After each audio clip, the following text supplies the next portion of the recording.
শেখ শাহজাহান ঘনিষ্ঠ শিবু হাজরার পোল্ট্রি ফার্মে আগুন, ভেড়িতে ভাঙচুর, তৃণমূল নেতা উত্তম সর্দারকে আটকে রেখে মারধর। এভাবেই জনরোষ আছড়ে পড়েছে সন্দেশখালীতে। বুধবারের পর বৃহস্পতিবার সকাল থেকেই শেখ শাহজাহান ঘনিষ্ঠ শিবু হাজরা এবং উত্তম সর্দারদের গ্রেপ্তারের দাবিতে লাঠি বাঁশ নিয়ে গ্রামের পথে নেমেছেন মহিলারা। বাধা দিলে পুলিশকে ঘিরে ধরে বিক্ষোভ দেখাতে থাকেন তারা। পুলিশের সঙ্গে তুমুল বচসা হয়েছে গ্রামবাসীদের।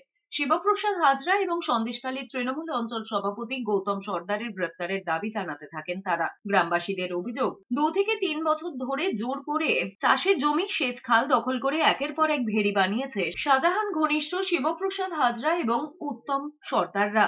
রাস্তা কেটে পানীয় জলের পাইপ বন্ধ করে এলাকায় নোনা জলের ভেড়ি তৈরি করা হয়েছে। জমি হাতছাড়া হলেও কোনো ক্ষতিপূরণ মেলেনি বলেও অভিযোগ। এতদিন শেখ শাহজাহানের ভয়ে মুখ খুলতে পারেননি গ্রামবাসীরা। সব জানলেও পুলিশ কোনো ব্যবস্থা নেয়নি। তৃণমূল নেতা বেপাত্তা হতেই এবার ক্ষোভের আগুন আছড়ে পড়েছে সন্দেশখালীতে। বুধবারই মিছিল করতে গেলে গ্রামবাসীদের তারায় এলাকা ছেড়ে পালিয়েছে তৃণমূলের নেতাকর্মীরা।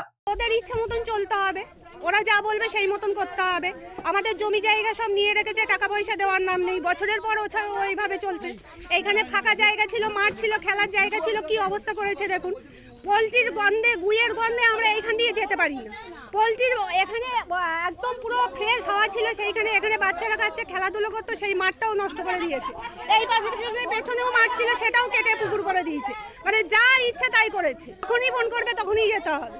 দোকান বন্ধ মানে দোকান বন্ধ। একটা টোটোওয়ালা, একটা ভ্যানওয়ালা, একটা রিক্সাওয়ালা, কারোর কোনো শান্তি নেই। যখনই যা বলবে তাই করতে হবে।